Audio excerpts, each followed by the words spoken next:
Hari ketiga, hari Rabu, kami telah tiba di Taman Sains Pertanian TSP Bioindustri Padi Pasar Miring, Kabupaten Banjaran Godang. Penelitian, pengkajian teknologi pertanian atau dulu namanya Kebun Percobaan Pasar Miring, dan mungkin dalam waktu dekat juga nanti akan berubah Jadi lurus. Sekarang bukan Badan Litbang Pertanian lagi, tapi sudah Badan Standarisasi Instrumen Pertanian.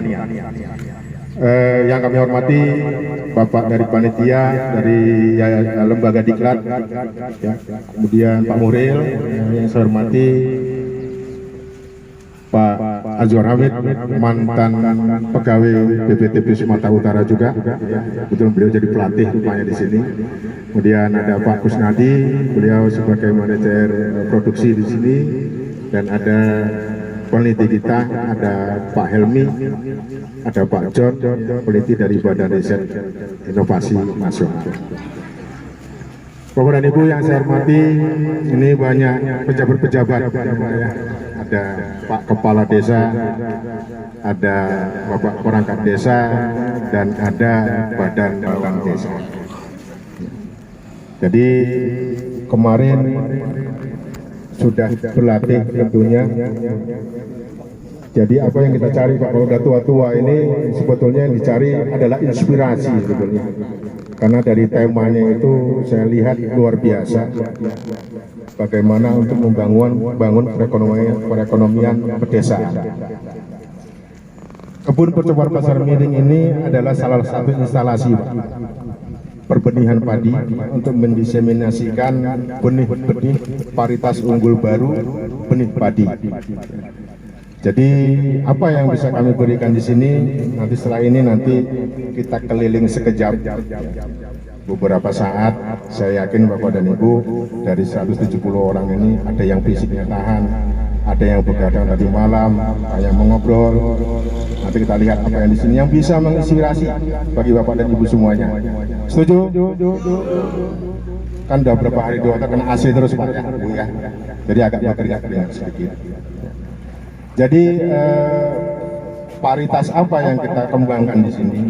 Itu adalah varietas yang dikembangkan oleh para peneliti di Badan Litbang Pertanian Kementerian Pertanian. Kita dibawa langsung instansi vertikal Pak, bertanggung jawab langsung ke Kementerian Pertanian. Di sini yang kantor kita ada di Asrama Haji di BPTB Sumatera Utara. Jadi apa yang kita kembangkan di sini adalah bagaimana varietas-varietas unggul baru itu digunakan sama petani Pak. Fungsinya apa? Supaya petani menggunakan varietas baru. Pertama, untuk yang namanya pergiliran varietas.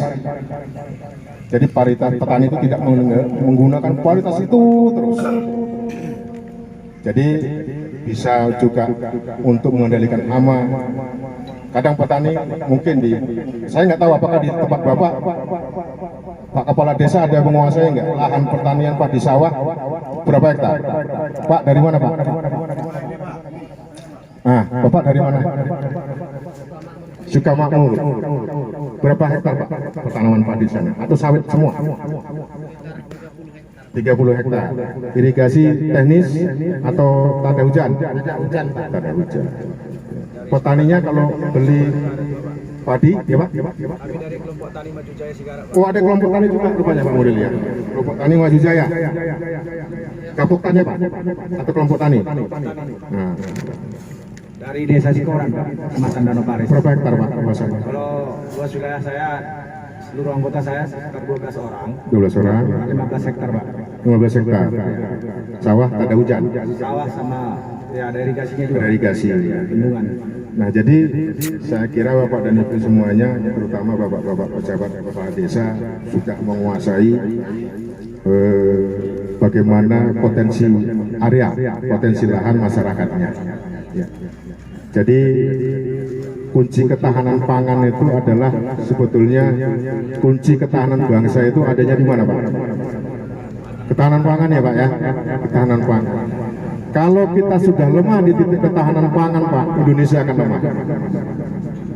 karena semuanya kayaknya sudah lemah ya. Gitu ya, saya yakin Bapak Dirbu sudah lemah. Tapi kalau ketahanan pangan kita sudah lemah, kalau beli beras saja sudah harus impor. Kacau Pak.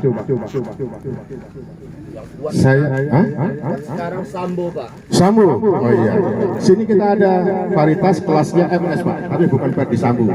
Ya, itu potensi. Jadi Pak FS-nya Ferdi Sambo pula nanti ya kan, kalau betul. Jadi saya kira kunci ketahanan pangan adalah pangan. Kita bertahan di sini, kuat kita di sini. Kepala desa sebagai pemimpin di desanya, saya kira harus lebih sekarang ini Pak, ya lebih care, lebih peduli terhadap potensi pertanian yang ada di desa. Ada Pak kepala desa yang tanya, Pak berapa luas Pak sawah? Nggak tahu, saya cuma tanya sama Taur. Taur nggak ngerti Pak, cuma saya telepon kelompok tani. Maaf, ada Pak banyak. Jadi dengan seperti itu, perkuat kelompok tani, perkuat masyarakat taninya, karena ke depan memang kita luar biasa Pak. Banyak mungkin yang potensi lahannya sawit ya, sawit itu dari harga dulu kemarin berapa bulan yang lalu 4.000 don jadi 800, naik lagi sekarang 1.800. Kalau padi Pak, harganya sekarang berapa? Di sini padi, saya tanya padi dulu, padi karena petani tidak jual beras. Padi itu yang belum panen mungkin antara 4.500 sampai 5.000 rupiah, standar seperti itu. Tahu Pak, berapa konsumsi masyarakat kita aja lah per kapita. Saya nih, Kasril ya, nama saya belum jelaskan, nama saya Kasril. Satu hari, satu orang menurut BPS, kita makan beras Pak, nasi itu 250 gram sampai 300 gram per orang per hari. Jadi kalau kita ada 4 orang, anak isi anak 2, 4 kali seperempat kilo aja udah 1 kilo per hari. Sebulan 30 kilo. Paling kecilnya Pak, dalam 1 tahun konsumsi beras per orang di Indonesia ini sama dengan luasan 1 ranti Pak. Seluas, kalau di Aceh apa ya Pak? Kalau 400 meter persegi, kalau sini per ranti. Per hektar Pak. Nah, kalau per hektar 25 ranti, berarti 25 orang per tahun harus tanam padi 1 hektar. Bayangkan Pak, pembangunan jalan tol dari mulai Tanjung Merawa dulu sampai ke mana? Tebing ya, itu sudah menghilangkan lahan padi sawah yang produktif 1.200 hektar. Sampai nanti Stabat, sampai nanti ke Angsa, sampai ke Aceh. Suatu saat harga beras itu bisa 20.000 rupiah. Yakin Pak? Kalau saya yakin. Ya, sekarang sudah naik. Kita punya lahan banyak, anak 2, bukan nggak usah dijual untuk anak-anak bangun rumah mereka. Kalau sekarang anak-anak mungkin yang sekarang kalau nggak rumah besar nggak pantap katanya kan. Paling nggak buat rumah sekarang 200 meter persegi gitu. Jadi akan berkurang. Saya di sini ingin mendengar Bapak semuanya, bagaimana kedatangan Bapak di sini bisa menginspirasi nantinya di lapangan. Coba untuk bahwasanya janganlah pernah ada lagi alih fungsi lahan. Kelompok tani, satu kelompok tani 15 hektar. Kalau gaboktan mungkin sekitar hampir 60-an hektar ya Pak, kalau 16 orang. Satu dusun? Oh, satu dusun. Berarti masih banyak di desa Bapak. Jangan pernah ada alih fungsi lahan. Saya sangat setuju Pak, kalau ada perbub sampai ke perda itu yang lahan sawah, yang irigasi jangan dialih fungsi. Buat perdes.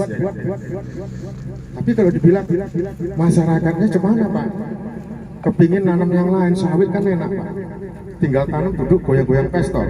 Sebulan bisa dapat 1,5 ton, 2 ton. Nanam padi sampai biaya mahal, pupuk mahal. Ya, Bapak dan Ibu semuanya, singkatnya dengan adanya kita di sini sebagai perbenihan, apapun ceritanya kita sudah kenal, nanti boleh minta HP sama saya, nomor HP sama Pak Mulil juga ada. Bila perlu nanti ada butuh benih-benih varietas unggul baru, Bapak telepon, berapa butuh apanya, jumlahnya kita bisa kirim. Dan saya juga kebetulan di sini ada namanya Pak Kusnadi, beliau adalah penangkar swasta.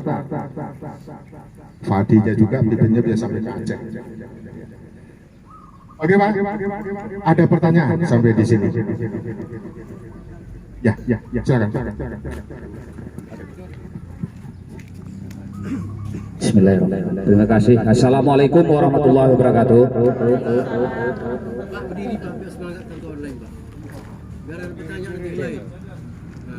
Ya, saya sangat tertarik apa yang dikatakan Bapak ini tadi, bahwasanya jangan ada alih fungsi dari lahan padi ke yang lain, apalagi saat ini marak-maraknya kelapa sawit.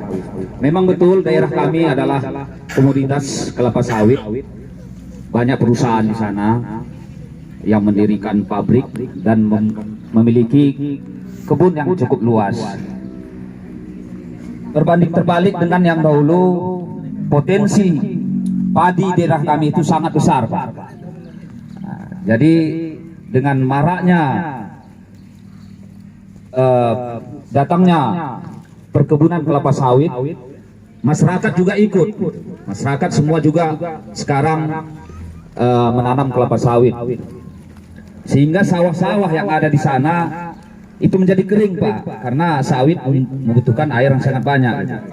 Dan yang kami sangat sayangkan, ada irigasi besar yang dibangun oleh Kementerian PUPR di bawah balai di provinsi, itu tidak berfungsi lagi, Pak,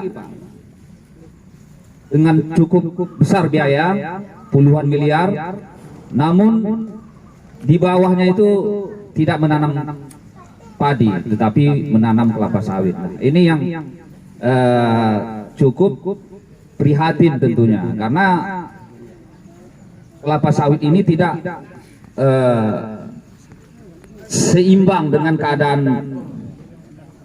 alam gitu. Dan bahkan polusi oksigennya itu tidak baik gitu, ketimbang yang lain.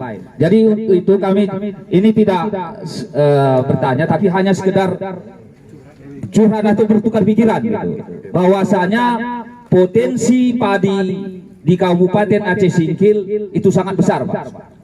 Nah, contoh di Cianjur itu sangat luas, di Desa Tanambara, desa Bapak ini juga cukup sangat luas, Desa Sukamakmur itu di satu kecamatan saja, belum lagi di kecamatan yang lain gitu.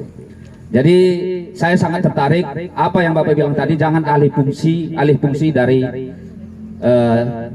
sawah ke tanaman yang lain, karena memang daerah kami ketika dibilang petani, dia beli segalanya, Pak.